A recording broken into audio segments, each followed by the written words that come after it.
Good morning, Madam President, Your Honors. The situation in Uganda in the case the prosecutor versus Joseph Kony.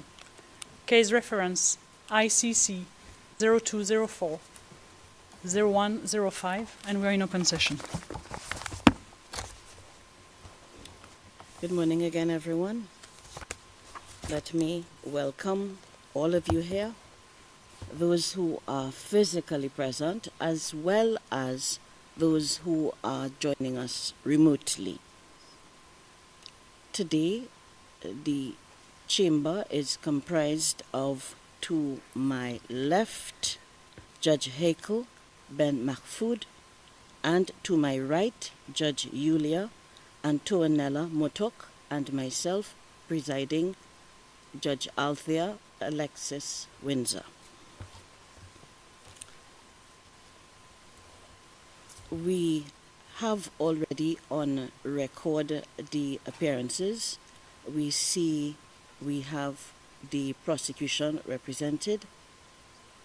We also have the CLRV represented. Would the defense wish to put on record their representation? Good morning, Your Honour, and thank you for that kind invitation. Indeed, we would. You know that my name is Peter Haynes, and I'm counsel assigned to represent the interests of Joseph Kony. I'm flanked today by two members of the Ugandan bar, two defence team members. To my right, Jeffrey Boris Anyuru, and to my left, Atin Liliane Beatrice.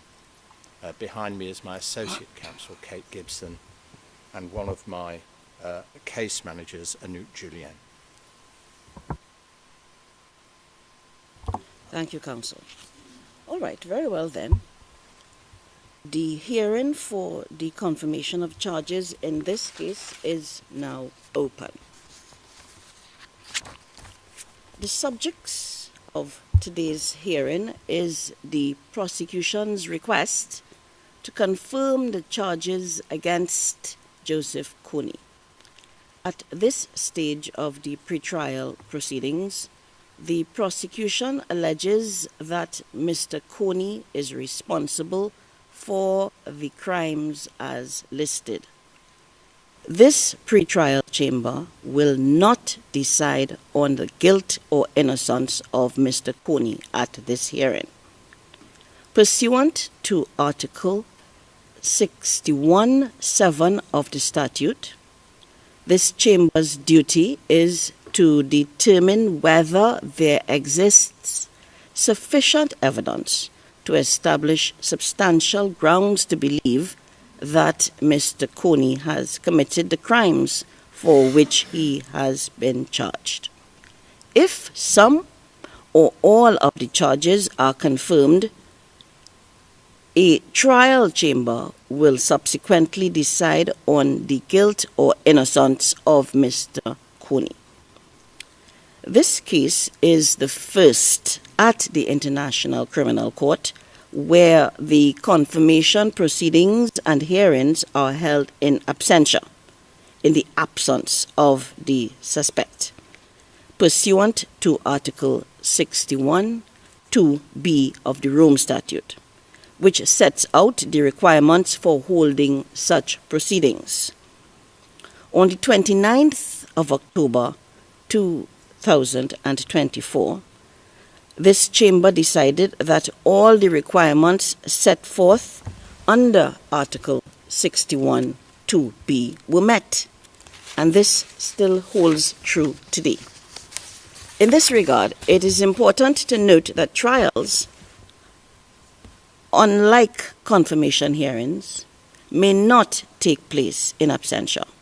That is to say, if the charges are confirmed, a trial will not take place in the absence of Mr. Kony, who has the right to be present at his trial pursuant to Article 67(1)(d). In several decisions leading to this hearing, the Chamber has clarified that the in absentia nature of these proceedings requires few procedural adaptations vis-à-vis confirmation proceedings held in the absence of the suspect. Those adaptations mainly pertain to the early stages of the proceedings and do not generally apply to the framework governing the confirmation hearing. Accordingly, the following general principles apply to the present hearing. First, in accordance with Article 66 of the statute, the suspect shall be presumed innocent until and unless proven guilty before the court. Second, the burden of proof rests squarely with the prosecution, which as a result will have to provide sufficient evidence in order to prove the charges brought against Mr. Kony to the relevant standard provided in Article 61(7) of the statute. Third, the defense will enjoy all the rights enshrined in Articles 61(6) and 67 of the statute. Although Mr. Kony is not before the court, his rights are ensured here by his counsel, appointed on the 21st of June 2024.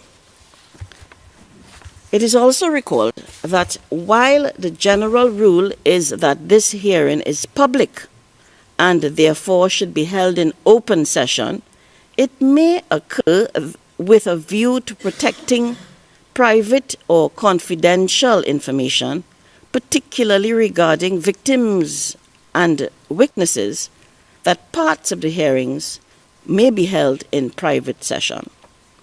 The confirmation hearing will take place in accordance with the schedule set forth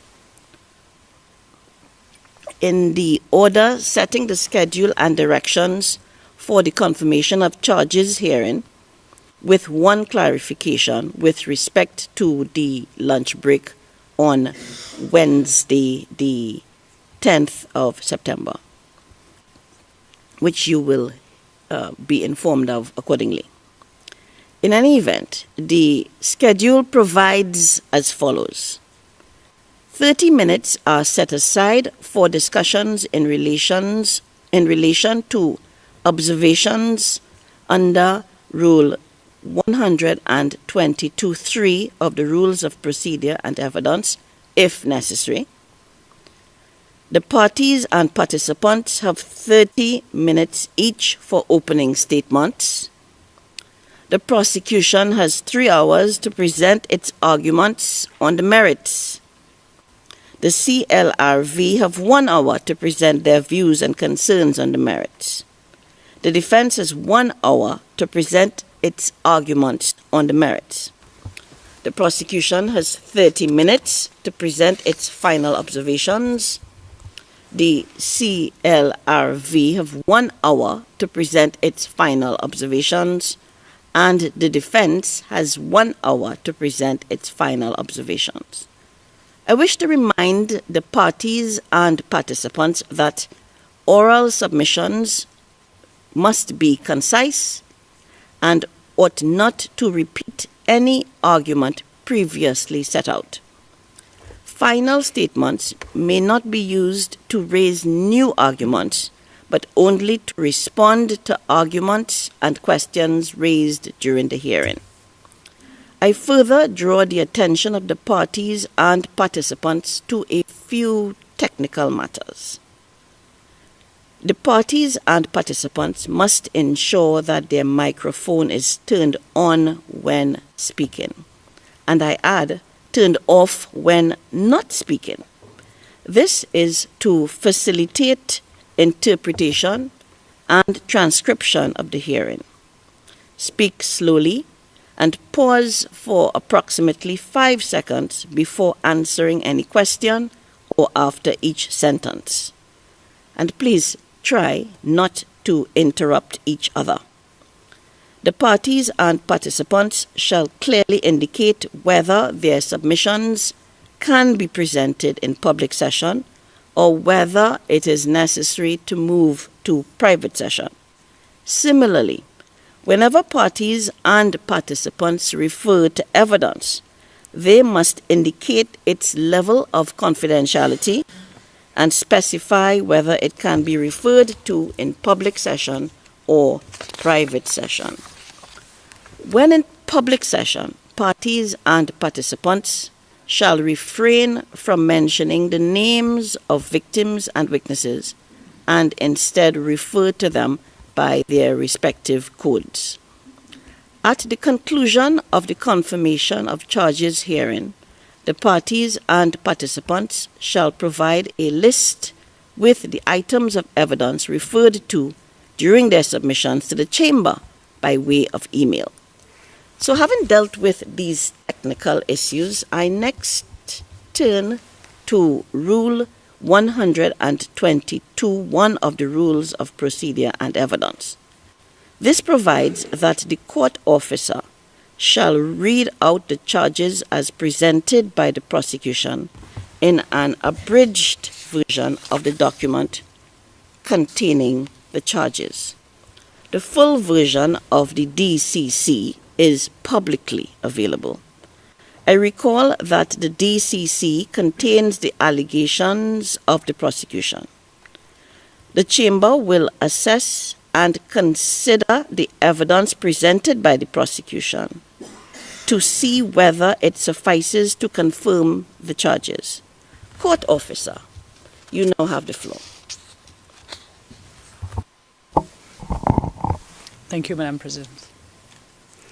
The prosecution brings 39 charges of crimes against humanity and war crimes committed by Mr. Kony between 1 July 2002 and 31st December 2005 in northern Uganda.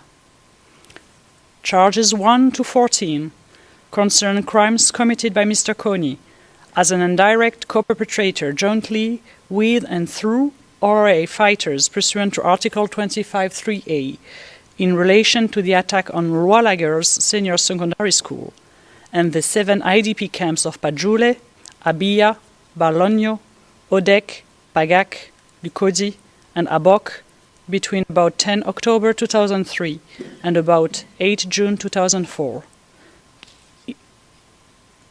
In the alternative, Mr. Kony is charged with ordering and inducing these crimes pursuant to Article 25(3)(b). Charges 15 to 29 concern crimes committed by Mr. Kony as an indirect co-perpetrator jointly with and through LRA fighters pursuant to Article 25(3)(a against women and children throughout the charged period. In the alternative, Mr. Kony is charged with ordering and inducing these crimes pursuant to Article 25(3)(b). Charges 30 to 39 concern crimes committed directly by Mr. Kony pursuant to Article 25(3)(a against 2 females, identified as Victim 1 and Victim 2 during the charged period. The crimes charged in relation to the attacks on the Rwala school and the 7 IDP camps between about 10 October 2003 and 8 June 2004 are the following. Count 1. Intentionally directing attacks against the civilian population as such as war crime punishable under Article 8(2)(ei), insofar as during the attacks on the Rwala Girls School and the 7 IDP camps, the LRA intentionally directed acts of violence against the resident civilian population not taking active part in hostilities. Count 2. Murder as crime against humanity, punishable under Article 7(1)(a), and Count 3. Murder as war crime, punishable under Article 8(2)(ci), insofar as the LRA killed at least 618 civilians at the 7 IDP camps who were taking no active part in the hostilities. Count 4. Attempted murder as a crime against humanity, punishable under Articles 7.1a and 25.3f, and Count 5, attempted murder as a war crime, punishable under Articles 8.2ci and 25.3f, insofar as the LRA targeted for killing at least 194 civilians at 6 of the IDP camps, namely Abia, Balogno, Odek, Pagak, Lukodi, and Abok, who did not die due to independent circumstances and who were taking no active part in the hostilities. Count 6, torture as crimes against humanity, punishable under Article 7.1f, insofar as the LRA inflicted severe physical and mental pain and suffering upon at least several hundred civilians abducted during and in the aftermath of the attacks on the Luala Girls' School on 6 of the IDP camps, namely Pajule, Abia, Odek, Pagak, Lukodi, and Abok. Count 7. In the alternative to torture, other inhuman acts, severe abuse, and mistreatment as crimes against humanity punishable under Article 7.1k, insofar as the LRA inflicted great suffering and serious injury to body and to mental and physical health of at least several hundred civilians, as described under Count 6. Count 8. Torture as a war crime punishable under Article 8.2ci, insofar as the LRA inflicted severe physical and mental pain and suffering upon at least several hundred civilians, as described under Count 6, who were taking no active part in the hostilities, and for the purposes of intimidation, coercion, and discrimination. Count 9. In the alternative to torture, cruel treatment as a war crime, punishable under Article 8.2ci, insofar as the LRA inflicted severe physical and mental pain and suffering upon at least several hundred civilians who were taking no active part in the hostilities, as described under Count 6. Count 10.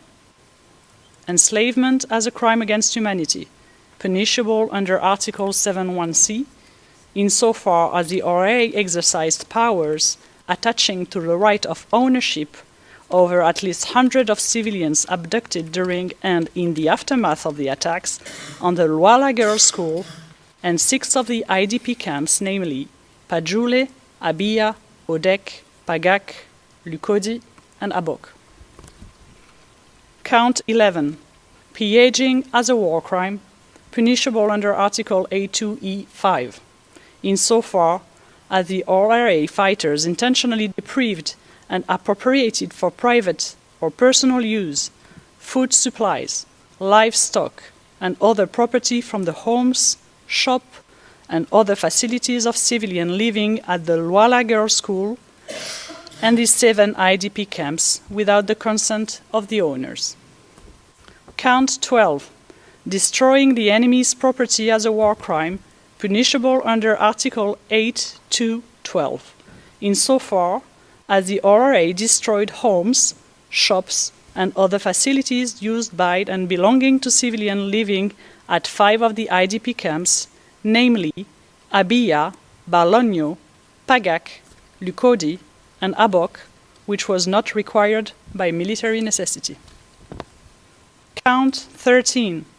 Persecution as a crime against humanity punishable under Article 7.1h on political grounds of civilians of the 7 IDP camps perceived by the LRA as being affiliated with or supporting the Ugandan government based on the facts underlying Count 1 to 12. Count 14.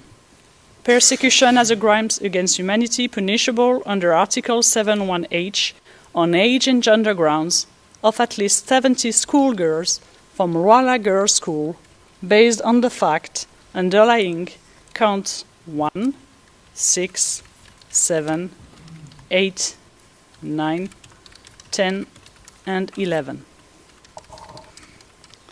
The crimes committed against women and children in northern Uganda throughout the charged period are the following. Count 15.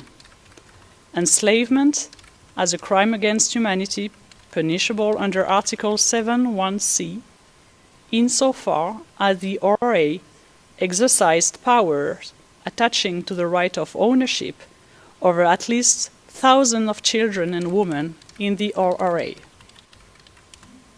Count 16.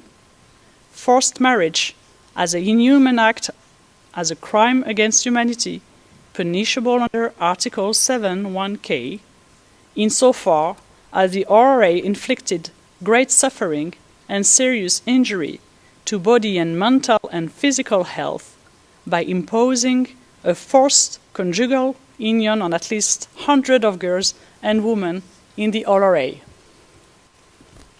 Count 17. Rape as a crime against humanity, punishable under Article 7(1)g, and Count 18. Rape as a war crime, punishable under Article 8(2)e(6), insofar as the LRA raped at least hundreds of girls and women in the LRA. Count 19. Torture as a crime against humanity, punishable under Article 7(1)f, insofar as the LRA inflicted severe physical and mental pain and suffering upon at least thousands of children and women in the LRA. Count 20. In the alternative to torture, other inhuman acts, severe abuse, and mistreatment as a crime against humanity, punishable under Article 7(1)k, insofar as the LRA inflicted great suffering and serious injury to body and to mental and physical health of at least thousands of children and women in the LRA. Count 21. Torture as a war crime, punishable under Article 8(2)ci, insofar as the LRA inflicted severe physical and mental pain and suffering upon at least thousands of children and women in the LRA who were taking no active part in the hostilities and for the purposes of intimidation, coercion, and discrimination. Count 22. In the alternative to torture, cruel treatment as a war crime, punishable under Article 8(2)ci, insofar as the LRA inflicted severe physical and mental pain and suffering upon at least thousands of children and women in the LRA who were taking no active part in the hostilities. Count 23. Persecution as a crime against humanity, punishable under Article 7(1)h, on the grounds of gender and age, based on the facts underlying counts 15 to 22, 25 to 29, of at least thousands of children in the LRA. Count 24. Persecution as a crime against humanity, punishable under Article 7(1)h, on the grounds of gender, based on the facts underlying counts 15 to 22, 27 to 29, of at least thousands of women in the LRA. Count 25. Conscripting children as a war crime, punishable under Article 8(2)e(7), insofar as the LRA conscripted at least thousands of children under the age of 15. Count 26. Using children to participate actively in the hostilities as a war crime, punishable under Article 8(2)e(7), insofar as the LRA used at least thousands of children under the age of 15 to participate actively in hostilities. Count 27. Sexual slavery as a war crime, punishable under Article 8(2)e(6), insofar as the LRA exercised powers attaching to the right of ownership over at least thousands of girls and women in the LRA, and causing them to engage in one or more acts of a sexual nature. Count 28.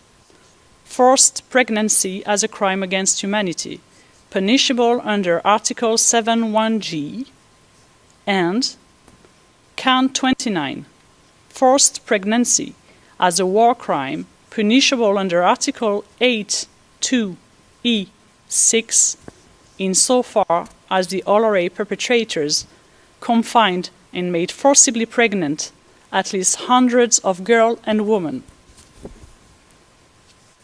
Mr. Kony is criminally responsible for the charged crimes contained in Count 1 to 29 by committing such crimes jointly with his co-perpetrators and through the LRA fighters pursuant to Article 25(3)(a).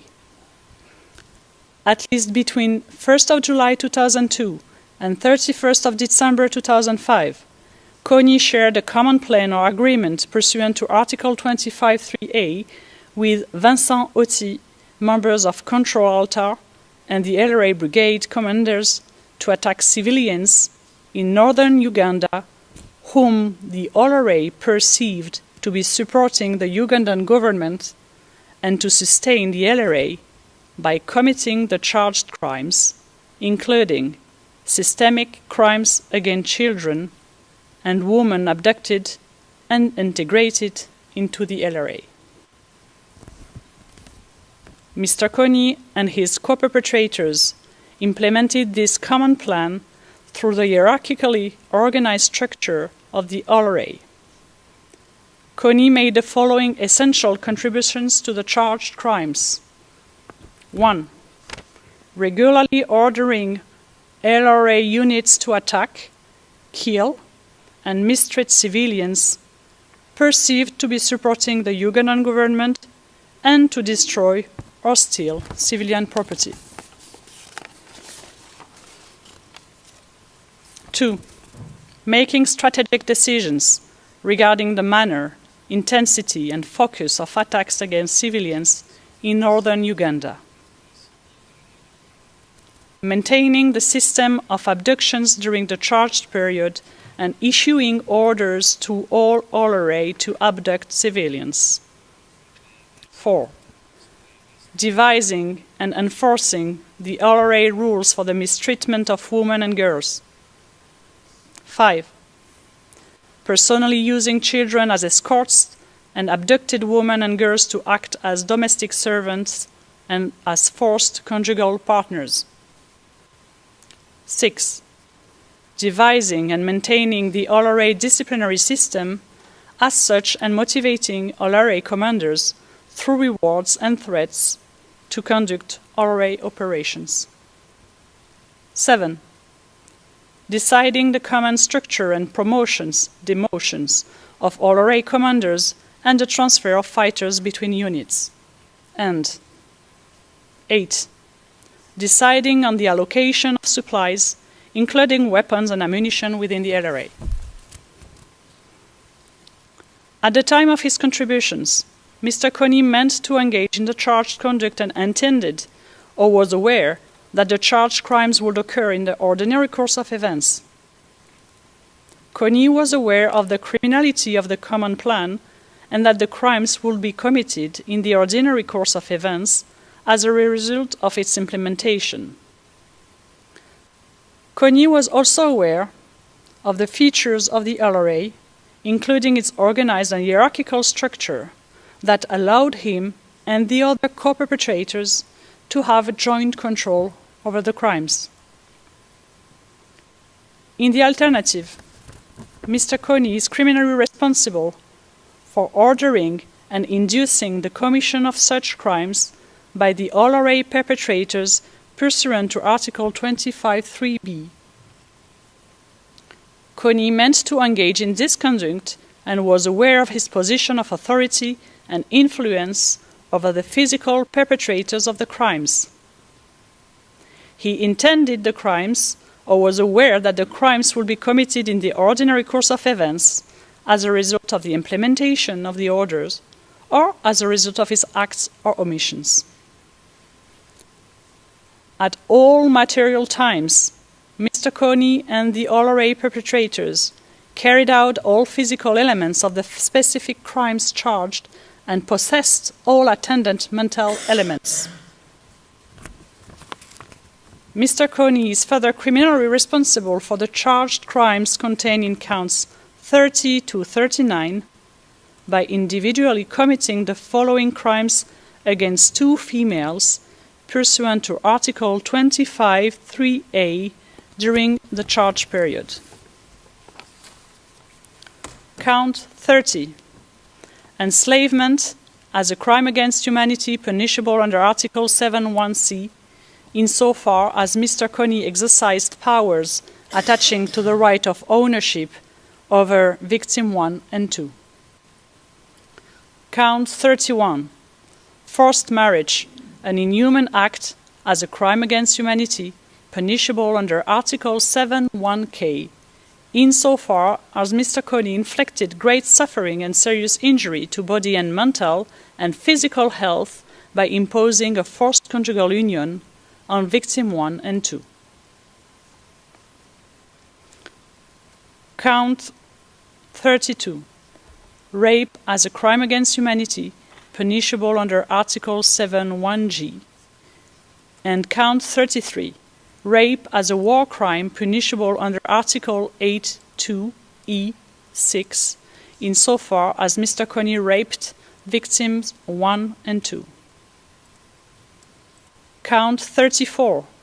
Torture as crimes against humanity punishable under Article 7(1)(f), and count 35. Torture as a war crime punishable under Article 8(2)(ci), insofar as Mr. Kony inflicted severe physical and mental pain and suffering upon victims 1 and 2, who were taking no active part in the hostilities for the purposes of intimidation, coercion, and discrimination. Count 36. Sexual slavery as a war crime punishable under Article 8(2)(e)(6), insofar as Mr. Kony exercised powers attaching to the right of ownership over victims 1 and 2, causing them to engage in acts of sexual nature. Count 37.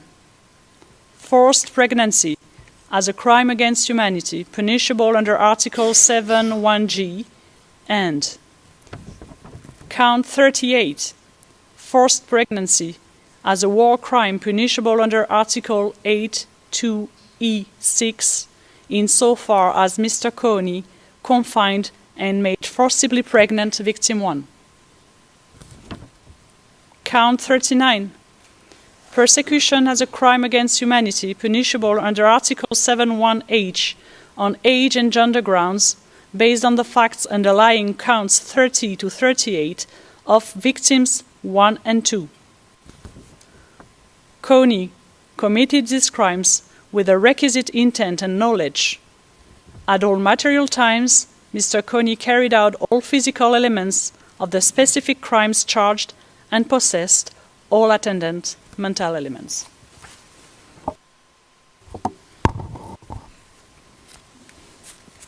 Thank you very much, Court Officer. All right. I turn now to the parties on the issue of Rule 122(3). The prosecution and defense both had the opportunity to submit written observations pursuant to this rule on matters that could not have been brought to the attention of the Chamber at an earlier stage of the proceedings. The Chamber gave a date for the receipt of such observations, and it was the 22nd of August, 2025. The prosecution and the defense did not provide any such observations, which of course was their right. Can the parties confirm that they do not wish to bring any such matters and that we can proceed with the opening statements? Defense? Your Honour, we can so confirm. Very well, thank you. Prosecution?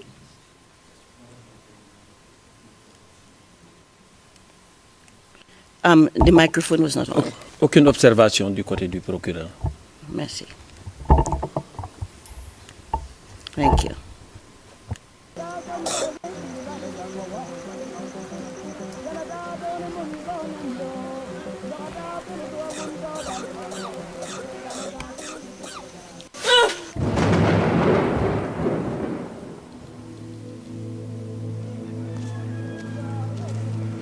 next morning, the kids, cold and tired, began to return to their villages. Children who spend their lives in fear.